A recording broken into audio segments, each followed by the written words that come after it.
Hello, everybody. Welcome to my podcast. Yes, I am finally starting a podcast. It's been a long time coming. I've been thinking of starting one for a while, but only started now. So I've been spending the last few weeks preparing and thinking about what it can be. So here is the first unofficial episode. My name is Jose Juan Ryan Wayne Lee. It's a lot of fake names in there. Okay, my only real name is Wayne, but having those other names just became a part of my identity, I guess. And this podcast is named Juan More Thing. Yes, from the Juan in my name. And it is from shout out to Astrid. Yeah.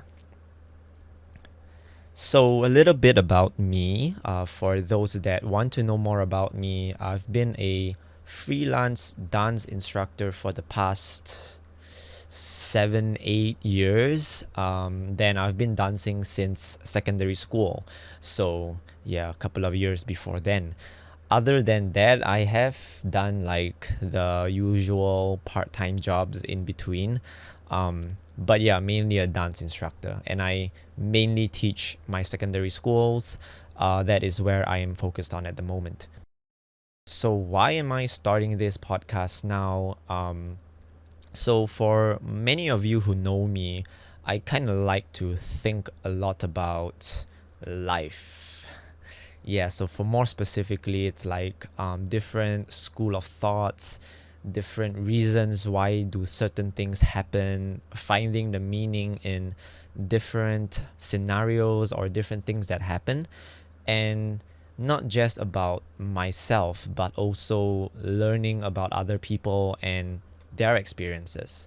So I think this not just benefits myself in understanding my own life and again my curiosity, but I think it also benefits those of you who have that capacity to think of all these and also have the curiosity to find out more about it and hopefully use it to for the betterment of your lives. Yeah. Then why did I start to do a podcast is because usually when I teach my CCAs, other than the dance, choreographies and techniques that I go through with them, I think one of the more passionate parts, and I think all my students will agree, of the session would be when I would to, either start off by, telling an objective for today of okay how should we approach today's session, or most of it is when we're at the end and then I wrap up the session and point out things that we can all be a little bit better in, even for myself. Like I would also say, oh, there are times when I could have done this better, I could have prepared a little bit more. And having all those talks actually makes me feel more passionate, I would say, about that than the dance aspect of coaching.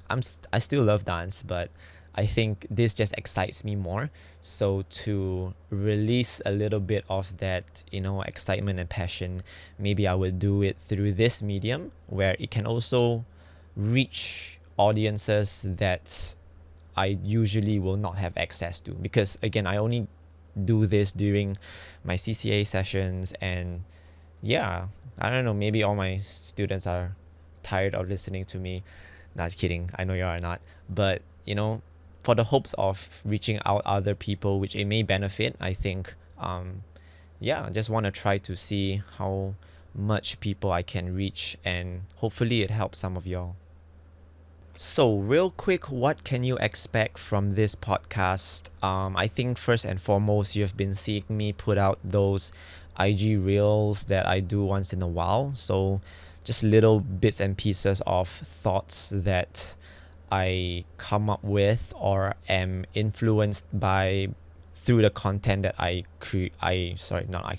Through the content I watch, right? And I think it could benefit those whoever is consuming that content. And other than that, there are these longer podcasts where I think mainly I will be trying to get some of my friends and people that I'm interested in onto this show so that we can discuss, their experiences and their field of work, right? So, I mean, most of them are going to be dancers, but I think it's also quite interesting to talk about the things that they do outside of dance. Yeah, so that is mainly what's going to be on this podcast.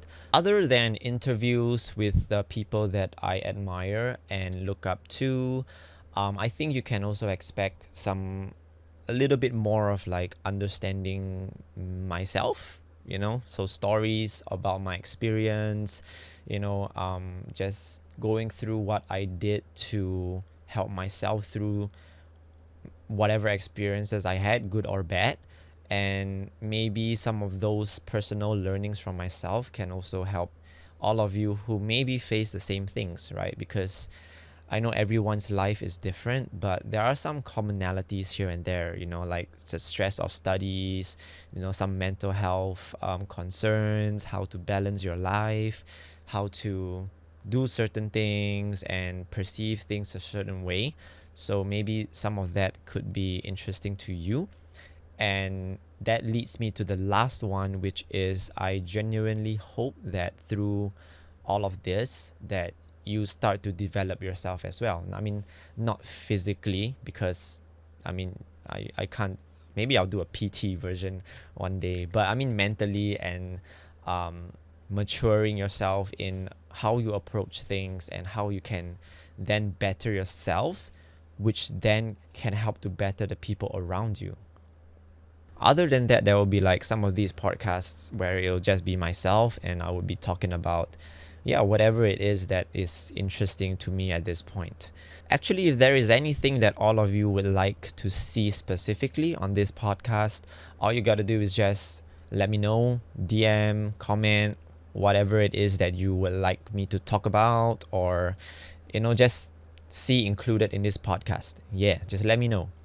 Ideas are always ideas. For today's unofficial episode, I think I would start by going into this subject, which is very related to this whole thing, which is starting something new. So starting something new, I think it's something all of us will have done or will do. There's no way that you will never start something new again, right? So I think one of the biggest things about starting something new is always the fear that comes with whatever it is, right? Whatever discipline you are trying to get into, whatever venture you're trying to adventure into, there will always be that fear in starting something new.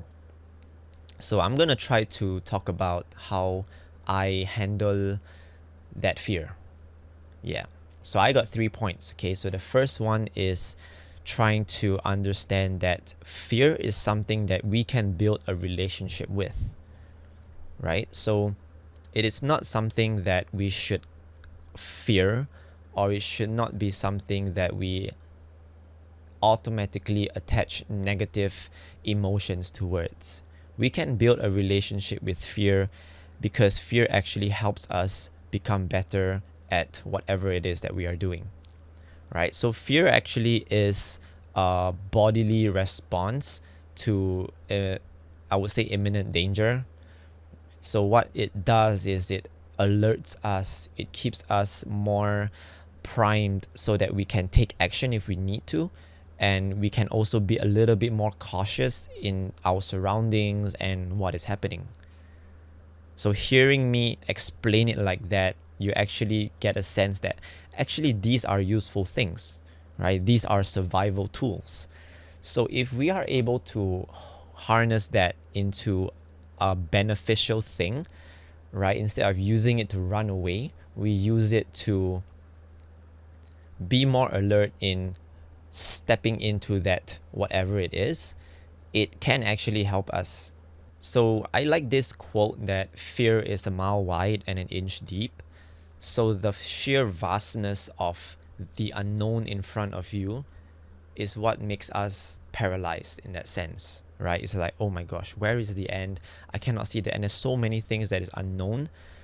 But if we actually take the time to just look right in front of us and maybe just take that first step instead of looking beyond, we'll realize that when we step into it, it's actually pretty manageable. You know what I'm saying? Right? So for example, starting this podcast, right? There are so many things that at first I was like overwhelmed with, like, oh my gosh, okay, how do I record myself? How do I set up the audio? I've never used a mic like this before. I know how to edit videos, but I don't like to watch myself on the screen or hear my voice. So it's a lot of things that were overwhelming. But when I looked at, okay, what do I need to do? Okay, let's not worry about the editing yet. Let's not worry about the things that maybe I know will be a challenge. Let's just focus on what I can do now, right? So at that point, I didn't have a mic. So, okay, just go and look up what mics are there, learn a little bit about the different kind of mics, right? And then go and order one. After that, okay, what's the next thing that I can do? Maybe I need some knowledge about podcasting and all these different things, right? So go watch YouTube videos that explain, okay, what are the things you need to have, what are the different tips that people have learned as they started their podcast, right? And then after that, you start to try out those little tips from those resources, right? Nowadays, resources are everywhere, right? You have YouTube, you have Google, you have a lot of different resources as compared to last time. So actually starting something new should not be a very big challenge. The biggest challenge is what we're talking about today, which is the fear, right? So just focus on the things that are right in front of you. Don't look too far ahead. It's good to have a goal. It's good to know what the big picture is. But that big picture should not control your mind. The thing that should control your mind is the present, right? So again, at this point, what do you need to do? Worry about the rest later, because by that time, through doing these small things at the present, you would have gotten that much more experienced by the time you got to that a little bit harder portion, which will then make that a little bit harder portion more manageable because you're now in a higher position or a more experienced position. So fear is a mile wide and an inch deep. If you ever seen that little I don't know, it was a meme or a video, the boy hanging on the string or above a body of water, but then he kind of lets go of his legs and he actually realizes that he can stand up on the water, and it's not even like knee height, it's like shin height, right? So that is like the literal explanation of, wider than deep. Yes, so just take a step in. You'll realize that actually it's pretty manageable. The next thing I want to talk about understanding that relationship with fear is to do with this quote from Seneca. So Seneca is one of the big three Stoics from Stoicism. So it's this philosophy area that I have been getting into recently. It is pretty solid. I think for those that want to learn how to control or find a new perspective in life, maybe check out Stoicism. Right, so he says that we suffer more in imagination than we do in reality. What that means is, by imagining all the different scenarios that this particular situation can play out, right, we suffer more in those bad outcomes than what will actually happen, right? Because if you imagine 100 bad outcomes, right, if let's say we are really bound for a bad outcome, the only bad outcome that will happen is one. But we imagine 100, right? So we are suffering 100 times more than we actually need to. If again, let's say, we in hindsight, after everything, we do actually get a bad outcome, right? And this is actually proven also by science, right? So I was watching this podcast as well, and there was this professor, Dr. K. So he says that our brain actually, the negative pathways of our brain is more activated by hypothetical situations as compared to the positive circuitry of our brain, right? So the feeling we get when we imagine negative scenarios, we feel that really real. But as compared to if we were to imagine succeeding at whatever it is that we're trying to do, we actually don't feel as deeply that sense of achievement as we do the negative emotions. So it's a little bit of a cognitive bias towards negativity, right? So by limiting our thoughts and our imaginations, especially to the negative things, it makes us a little bit more calm. It makes us a little bit more sane. So try not to imagine too much. I know it's normal, but for me, how I go about not thinking about all these negative things is I just try to focus on what can I do now. If I know that there are things bound to happen, I would try to focus on, okay, now what can I do to prevent those things from happening, instead of focusing on the things that are going to happen. Right? I think something I've learned while riding. So I ride a motorbike. Right? We try to look where we are going, because where we look is where we are going to go. So if we keep looking at the bad things that are going to happen, we are going to get those bad things.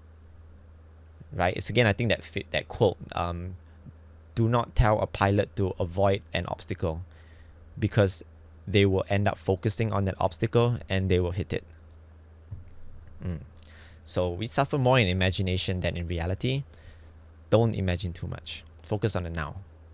And as I said at the start, fear isn't necessarily a bad thing, right? If we think of it as bad, then I think it's only bad because it is out of our control.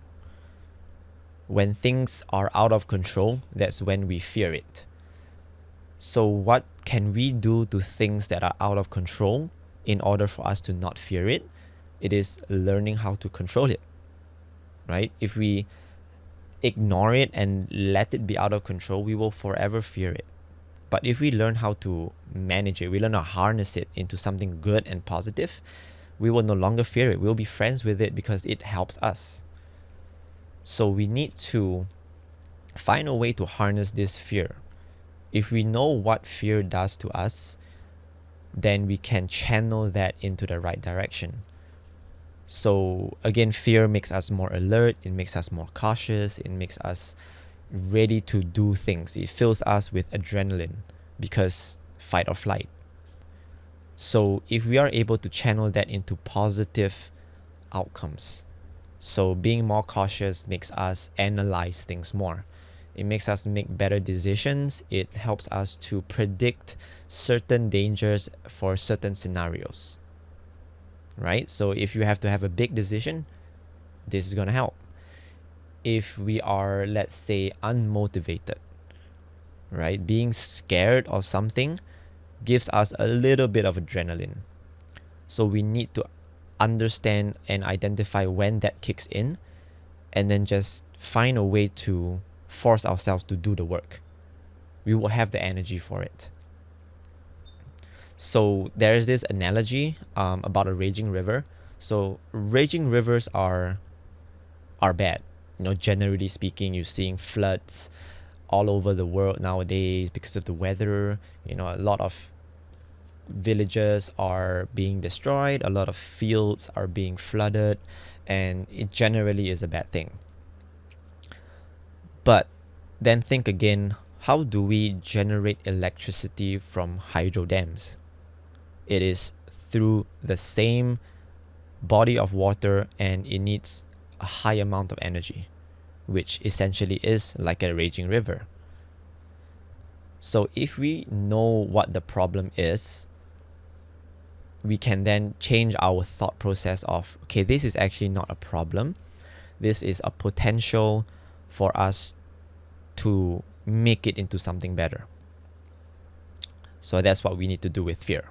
Change our perception of it and control it. So the second point I want to make about starting something new is to remember that if you are starting something new, it means that you are a student of the game. nobody starts as a master. Being a master, it takes years of practice and dedication, working on the techniques, working on the knowledge, then you become a master. But when we first start, we are all students. And the most important thing of being a student in my mind is to let ourselves suck. We need to let ourselves suck, because that allows us to let go of our ego, that we need to prove ourselves as a talented person and good at something, right? If we let ourselves suck, then it's okay to mess up. It's okay to not know certain things, and that takes off a lot of the pressure that comes with starting something new, especially if you are coming off something that you were good at, right? Let's say you are transiting into a new field, or you are starting a new project in the same field, right? People think that, oh, you have achieved this before, so the next thing that you do should automatically be amazing. But screw that noise. Focus on yourself, right? If you're starting something new, let yourself be a student. Allow yourself to suck. The other thing with being a student is you have to do your research. So you have to go and search up the things that you know you should know, right? Or find out the things that you don't know. I think that is the more valuable skill to get, to know how to find out the things you don't know. It's easy to find the things which you know you should know, but it is hard to find the things which you don't know you need to know, if that makes sense. So do your research, right? So for example, again, this podcast, if you've seen me looking down a few times, so I've a lot of notes for me to, be a bit more relaxed, that I don't forget things that I want to mention. I've watched, a couple of, like I said, those YouTube videos that explain, okay, how to start a podcast, what's the camera angle, how to edit the audio, how to record an audio, how to piece it together, where to export it on, etc., etc., etc. Right? And that is just a start. I still believe there are many things which I don't know about podcasting, because again, I am a student. I just started this. There's bound to be a million things that I still don't know. So I'm doing my best to also try to search up and find out things that I don't know. So we need to do our research, so we feel more prepared, and it also keeps us humble, because every time we find something that we don't know, we are reminded again that we don't know everything. We still have a long way to go in order for us to feel like we should be confident at whatever it is that we are starting. Don't forget that as you do your research, you have to practice. You have to put in the time and the work to keep practicing, even when nobody is watching. So again, I'll give you a real life example. This podcast that you are watching, this is actually the third reiteration of this podcast. I've actually filmed this 2 times before, like the full thing, however long this whole thing is. I filmed it twice before. I've tried different, backgrounds for how I want it to look. I've tried it with different settings. I've tried it with different speech patterns. I've tried it with different ways of explaining things. And again, those are the things that you don't see. But if you rely on your actual final product being your first try, it's not going to work out, right? It's one thing to let yourself suck, but it's another thing to suck when it counts. Nobody likes to suck, so in order for you to give yourself the best chance to be as good as you can, you have to put in the work before, so that when it matters, you still suck, but you know you have put in the work, and it will not be that bad. So as you do your research, don't forget to practice. If you need help, loop in some of your close friends, right? Send whatever it is that you're trying to your friends. Ask them for some feedback. Those that you trust, right? Those that you trust to give you honest feedback and opinions about the things that you are doing. And then use that feedback and try again, and then keep repeating that cycle. All right, the last thing about being a student comes from this person which I admire a lot. His name is Alex Hormozy. He is really, really good at his perception and thinking of, I don't know, just deep things. Yeah, y'all should check him out, Alex Hormozy. So this is what he says, and I'm going to read off because I'm not an actor. I can't remember long lines. Okay, he says, if you haven't gotten what you want, you are not worthy of it. And that's okay. Now you can admit that you suck and can improve. Better to know you're bad for a season than pretend that you are good for a lifetime. You're not making as much money as you want because you're not as good as you think you are. You're not struggling from imposter syndrome. You're a student and pretending to be a leader. No student says they feel like frauds trying to learn. You are a fraud when you get up and teach a class and you've never done it. When I heard that, I was like, oh my God, that makes so much sense. So what that means is usually the ones who are, afraid of starting new things are the ones that usually want to immediately be good. They want to immediately be able to prove that they got the skills, they managed to achieve something really fast, and they want to use or get evidence for that. So how do you get evidence? You get evidence by succeeding at things. I mean, good evidence, right? That you are who you say you are, right? You have to do it and then get the evidence. So they know that if they try, they are not going to get the evidence. In fact, they're going to get the evidence that points to the contrary, that they are not as good as they say they are. Hence, why they don't want to start. If you let yourself be a student and you know that you are in the process of learning, then your intentions match your objective. Learning and starting something new, being a student.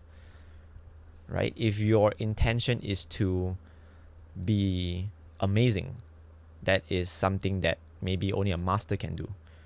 But you are a student. Those two don't align. And that's where you have that little... so just let yourself be a student if you want to try something new. Know what headspace you need to be in and align your objective, your intentions, and what you are doing. The last one I would say about starting something new is this word that all of my students have heard way too often, and it is called consistency. So consistency is the most important thing when you want to start something new, and also if you then want to get good at it. Consistency is the key. When we start something, honestly, the start is always the hardest. Right? Getting yourself to step into something unknown. To me, I think that is the hardest thing to do as compared to everything that comes after it. Right? It's still hard, but it's a different kind of hard. It's hard with a little bit more knowledge and a little bit more understanding of what you are doing. So it's different kind of hard. So I think that's what we just need to understand. That when you start something new, you just have to get through that hard part, which is at the start, and everything else will kind of become a little bit more manageable as it goes on. And also remember that it is hard not because it is necessarily tough, but it is because we don't have the experience yet. So it is not something that cannot be attained. Experience can be attained, right? Experience is things that you do and learn from. Whether it's a good or bad experience, if you are able to learn from it, it is experience. So the more experience you get, the more manageable it seems. I wouldn't say necessarily. I was going to go to say the easier it will be, maybe, but not necessarily. But the more manageable it will be because you now have experience. So the start is the hardest because you don't have experience. Right? So you can go and try to find someone who has experience to give you insights. tell you what to more or less expect, things that you may want to avoid. And maybe through that, you feel like you have just a bit more experience and you feel less intimidated because you kind of know what is gonna happen. Yeah, so start is the hardest, but it gets easier. The next thing about consistency is that it then provides you with volume. So volume is, when I say volume, I refer to the volume of work that you are doing. So volume trumps luck. Again, this is something that Alex said. He says volume trumps luck. And he came up with this, I don't know if he came up with it or he was told it or he saw it somewhere, but there's this pottery story. So the story goes like this. There are 2 classes and 1 teacher. So this teacher, he gives both classes 2 different assignments. The first class, their assignment was to make the perfect vase. Vase, if you're nasty. If you got that, means you watch Brooklyn Nine-Nine. But yeah, so the first class, the objective was to make the perfect vase. The second class, their assignment was to make as many vases as possible by the assignment deadline. So both classes will be assessed based on their assignments. So perfect vase and most number of vases. At the end of the assignment, when they all submitted their assignments, the teacher realized something. So the class which had to make 1 perfect vase, just 1 perfect vase, their vase actually was not as perfect as the class which had to make as many vases. So, whoa, what just happened? Right? So the moral of the story is that in doing so many times of repetitions of the same thing, you just naturally get better at it. Because again, you learn experience, you gain experience as you do something, whether or not it has the intention of, being perfect or not. But just by doing it so many times, you just naturally get better. It is part of the process, getting better at it. And those that are so focused on making that 1 perfect thing or waiting for that 1 perfect time or waiting for that 1 perfect inspiration to hit, they are not doing the work. They are spending their days planning, right? They are like just, okay, I'm gonna think, what is a perfect vase, right? They do their research, and then they draw it out, and then maybe they try it once or twice, maybe 3 times, but definitely not as many times as those that had to do as many vases as they had to. So volume trumps luck. You can get lucky and make the 1 perfect vase there and then, but the chances of that happening are slim to none. Right? And again, if that happens, the chances of you replicating it is slim to none. But for those that became good through volume, doing the work again and again and again, the chances of them making another perfect vase is so much higher because it becomes muscle memory by then, right? They did not do it out of luck. They do it through skill, through doing the actual work. So don't wait for things to happen. Just do the work, whether or not it is good or bad. Whether or not the work that you do is going to be good or bad, just do the work. Because from the good or bad, then you learn and then you get better. Same as, again, this is the 3rd time I'm recording this. I think it feels better as I'm doing this as compared to the 1st and 2nd time. And you don't necessarily have to show people your failures, or not say failures, like the a little bit worse tries that you had done, right? So you only need to know, okay, when do I finally need to submit something, or when do I finally need to show results for it, right? So use all the time before that to just keep trying. Try. The chances of you doing a better one than your first time is a lot higher if you have done it 10 times as compared to if only done it twice. So again, focus on volume. And finally, I think this also relates to the pottery story, is that it gets easier.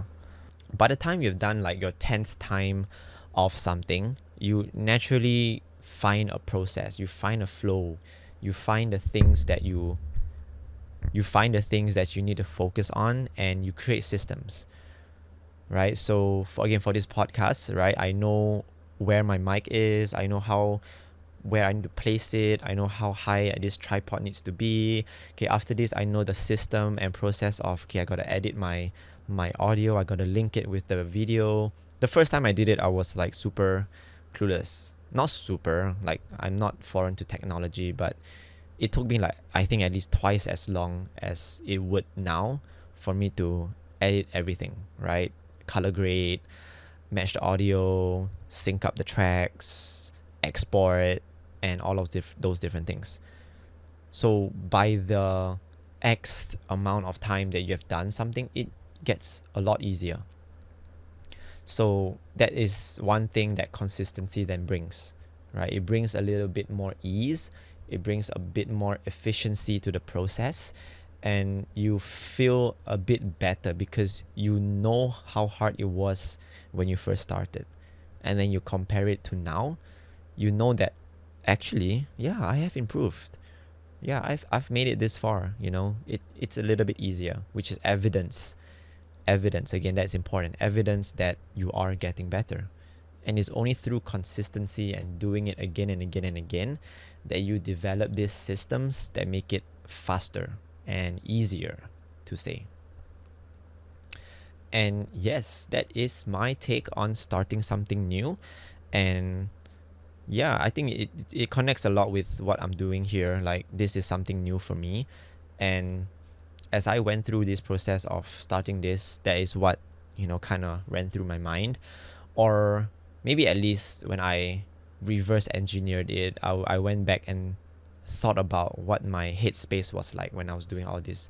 Then I realized, oh, these were the things that I was also thinking about then, right? So yeah, sometimes reverse engineering is a very good way to self-reflect and analyze yourself.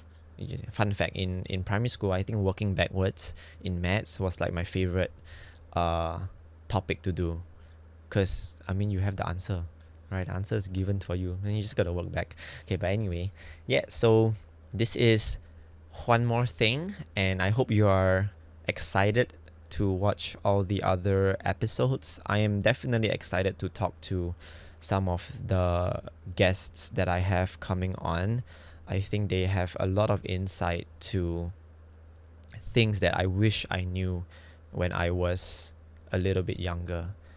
And I think my main audience are teens, right? Because, yeah, you're probably my students in dance. But, if you're not, I think all these can also apply to whichever phase of life you are in. It's general knowledge. So yes, that concludes it. Thank you for watching my first podcast. Let me know what you think about it. Let me know if there are any things that I can improve, or again, if there are specific things you want to see. That would be really, really, really great to hear. Thanks for your support, and hope to be able to do this for a long time. Let's see where it goes.